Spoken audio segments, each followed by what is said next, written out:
네, 영상 또 하나 찍어 보겠습니다. 이번 주제는요, 산재에 있어서, 산업재해에 있어서 가장 흔하게 사람들이 저지르는 착각들, 가지고 있는 착각들 알아보겠는데, 산재는 산업재해 관련 그 산재보험은 근로자의 그 안전을 지켜주는 가장 소중한 제도인데, 여기에 대한 흔한 오류들이 있는 것 같아서 이걸 좀 정리를 해 보겠습니다.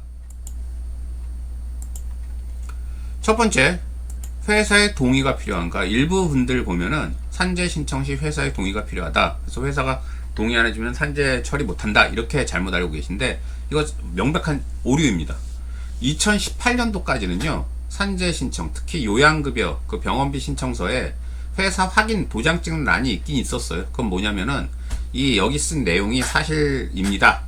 틀림없습니다. 그런 회사에 이제 사실 확인한 차원에서의 도장인데 그것 때문에 일부 사람들이 회사가 도장 찍어줘야 그 병원비, 산재 그 보험급여 받는 그 신청이 가능하다 이렇게 잘못 알고 계셨는데 당시에도 일부 회사들이 그 도장 찍는 걸 거부해도 근로복지공단, 산재 처리하는 그 정부 기관이죠. 근로복지공단에서 자체적으로 조사를 해서 산재가 맞으면 얼마든지 산재 처리가 됐습니다. 그런데 이런 오해들을 하니까 이 도장 때문에 사람들이 오해들을 하니까 2018년도에 아예 법이 바뀌었습니다. 그래서 그 요양급여 신청서에 도장 찍는 란이 아예 없어졌어요. 그래서 이제는 회사의 동의가 완전히 뭐 예전에도 동의 필요 없었지만 이제는 그동안 도장 찍는 제도 자체도 없어졌으니까 아무 부담 갖지 마시고 회사 의사와 상관없이 산재 신청하시면 됩니다. 그 다음에 산재 미가입 사업장인데도 혜택 가능한가? 우리 회사 알고 보니까 산재 미가입이래. 산재 보험료도 안 냈대. 그러면 산재 이거 신청해도 아무 소용 없잖아요. 이렇게 잘못 알고 계실 수 있는데 산재라는 산업재해 보험이라는 이 제도 자체는 회사가 만들어지면 우리나라 회사가 만들어지면 극히 일부 회사 농업, 임업, 어업, 수료법에서 법인이 아닌 개인이 사장이고 그리고 5인 미만으로 근로자 쓰는 회사 이런 회사는 솔직히 거의 없죠. 농업, 임업, 어업, 수료법에서 개인이 사장인데 근로자 5인 이하로 쓰는 회사는 미만으로 쓰는 회사는 거의 없잖아요. 이런 소수의 극히 예외적인 회사를 제외하면은 우리나라에서 회사를 만들면 무조건 산재보험 적용 사업장입니다. 그러면 그렇게 회사를 만들고 난 다음에 나라에서 일일이 회사들이 하나하나 다 만들어졌다는 걸 모르잖아요. 그러니까 나라에 이제 그 회사들이 만들어지고 나서 14일 이내에 신고를 해야 됩니다. 근로복지공단에.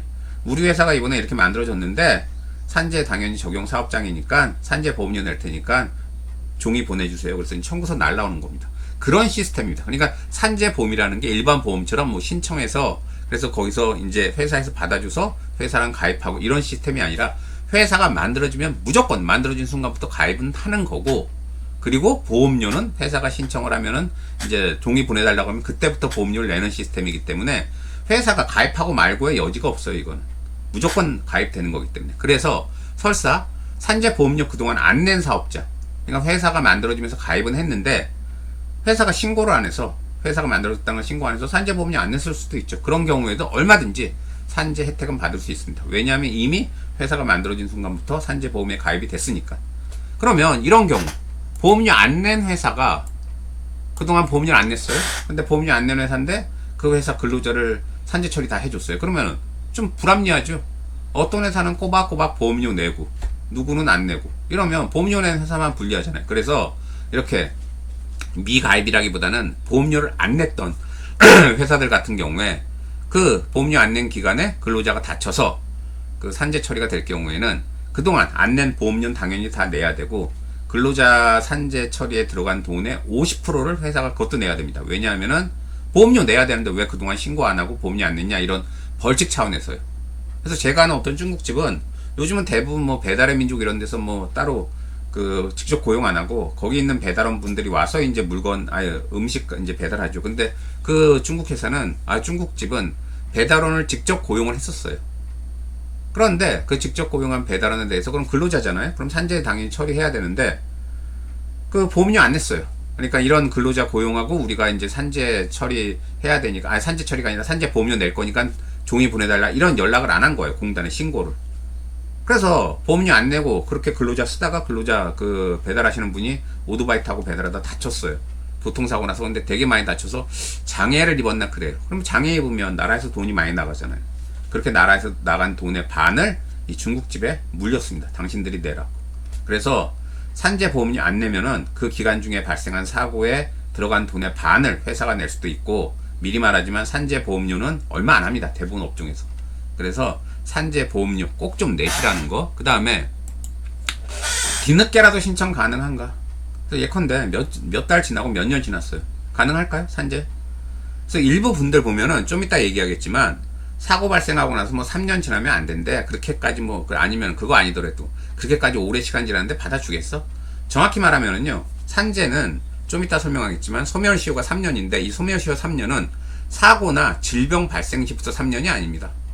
언제냐면은요, 소멸시효라는 건 권리를 행사할 수 있는 날부터 그 기간이 계산되기 때문에, 예컨대 요양급여라면, 병원비라면 내가 산재로 다쳤고 이건 일하다 다친 거고 그래서 병원비를 냈어. 내가 자체적으로 치료 받으려고 내가 병원비를 냈으면 당연히 나라에서 그걸 보상 받아야 되잖아. 병원비 막감을 받아야 되잖아. 그러니까 병원비를 낸 바로 다음 날부터 산재 신청이 가능한 겁니다. 그래서 여기서 다시 말씀드리지만 사고 발생일부터 3년이 아니라는 거. 그래서 병원비를 낸 후부터 3년간은 이제 받아낼 수 있다는 거.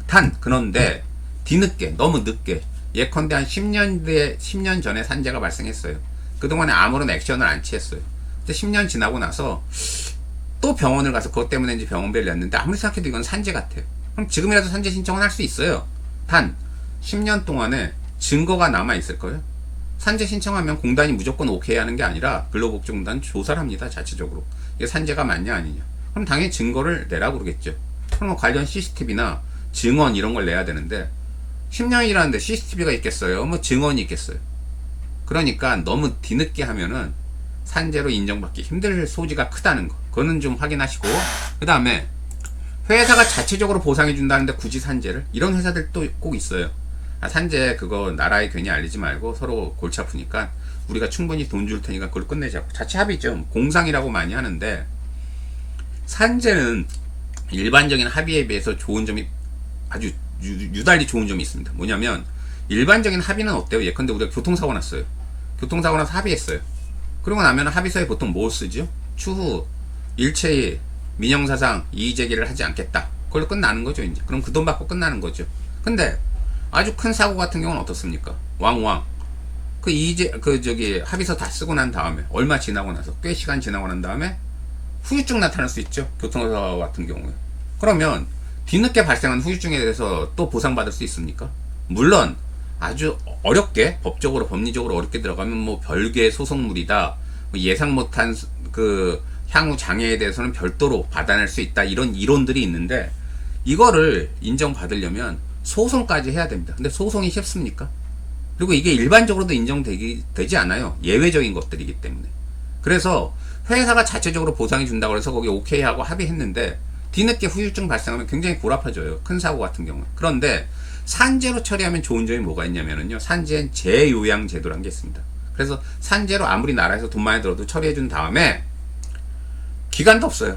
그 처리 다 끝났어도 나중에 후유증 생기면 또 얼마든지 기존의 그 사고랑 연관만 있다는 게 입증되면은 얼마든지 재요양 다시 치료를 해줍니다. 그러니까는 사고가 클수록 어지간하면 산재로 처리하세요. 아니, 어지간함이 아니라 그냥 산재로 처리하세요. 그냥 불이익이 가장 없습니다. 그 다음에 산재 처리 시 회사가 보는 불이익. 그럼 회사가 왜 산재 처리 안 하고 자꾸 그냥 자체적으로 처리하려고 그러냐? 주로 이런 경우에요. 하나는 주로 건설업인데 정부나 지자체가 하는 입찰에 참가를 많이 하는 경우에 그런 입찰 요건들이 있는데 거기에 과거 3년간 뭐 산재 처리, 산재 발생 뭐 건수 이런 걸 내라 그래요. 그런데 그걸 왜 내겠어요? 산재 많이 발생한다는 건 회사가 그 산의 안전관리를 잘 못했다는 거죠. 그럼 이런 불량한 회사는 입찰에 아예 제한을 하겠다는 거예요. 수주를 안 주겠다는 거예요.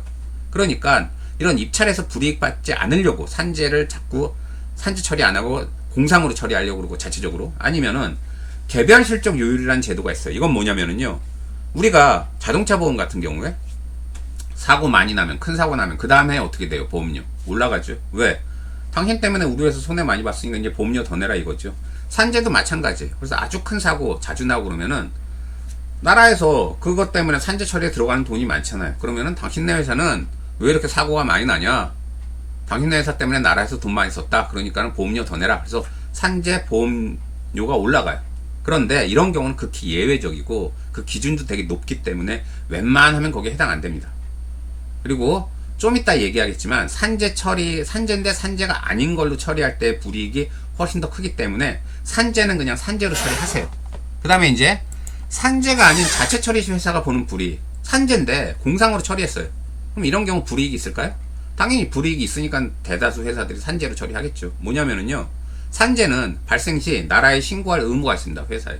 그리고 산재를 은폐하려고 그랬다 이렇게 돼버리면은 형사처벌, 엄청나게 큰 형사처벌까지 받아요. 왜냐하면은 이거를 의무화를 안 하면 회사들이 그냥 산재 가급적이면 자체 처리하고, 자체 처리하면은 근로자들이 불이익 많이 보겠죠. 그리고 아니면은 뭐 자꾸 근로자들한테 잘못된 거 알려줘가지고 산재인데 산재 아닌 걸로 해가지고 근로자들이 혜택도 못 보게 하고, 이런 식으로 하면 노동 현장이 완전히 뒤집어지잖아요. 그래서 산재를 의무적으로 신고하게 하고 이런 거 은폐하면은 엄청난 형사처벌을 주는데, 좀 전에 산재가 아닌 공상으로 일반적으로 자체적으로 처리했을 때 얻는 거라고 해봐야 뭐 입찰에서 좀 이익, 그리고 보험료 안 올라가는 건데, 그거보다는 산재인데 산재가 아닌 걸로 처리했을 때 불이익, 즉 형사처벌이 훨씬 더 큽니다. 그러니까는 꼭 산재는 산재로 처리하시고, 그 다음에 사고 발생 후 3년이 지나면 산재 못한다는데, 아까 잠깐 설명했는데 산재는 소멸시효 3년이다. 3년인데 다시 말하지만 사고 발생 시부터 3년이 아니라 관련되는 돈을 내가 낸 다음부터 3년입니다. 병원비라면 병원비를 내가 내고 난 다음부터 3년간은 나라에 그걸 받아낼 수가 있어요. 다시 말하지만 너무 뒤늦게 신청하면 증거가 없기 때문에 산재로 인정 못 받아서 그 병원비 못 받아내니까, 가급적이면은 소멸시효는 3년이지만 최대한 그 사고 나서, 그 사고와 관계없이 소멸시효 3년이지만 사고 나서 최대한 빨리 산재 신청하시라는. 그 다음에 근로복지공단이 불승인하면 끝인가? 산재는 근로복지공단에 신청해서 근로복지공단이 승인을 하면 이제 혜택을 누리는 제도인데, 근로복지공단이 왕왕 이건 산재 아닙니다 불승인을 해버려요. 그럼 끝나나요? 그러면 아니에요. 이런 경우에 근로복지공단이 아무리 산재가 아니라고 판단을 해도 그거는 우리나라의 모든 법적인 분쟁의 최종 판단 권한은 누가 갖고 있어요? 법원, 판사들이 갖고 있기 때문에 이건 대법원 판례입니다. 근로복지공단이 불승인해도 그게 산재이다 아니다 결론 난 건 아니에요. 그래서 근로복지공단이 설사 불승인해도 행정소송으로 가면 됩니다. 그 처분에 대해서. 그래서 다시 한번 또 싸워볼 수가 있으니까는요, 여러분 생각에 이건 진짜 너무 피해가 큰 산재다, 그리고 나는 끝까지 싸워보고 싶다 하면은 근로복지공단이 불승인해도 포기하지 마시고 행정소송까지 가시라는 거. 그래서 산재에 대해서는 이렇게 정리하면서 여러분에게 제가 또 조금나마 도움을 드리고자 합니다. 그럼 녹화 이만 마치겠습니다. 감사합니다.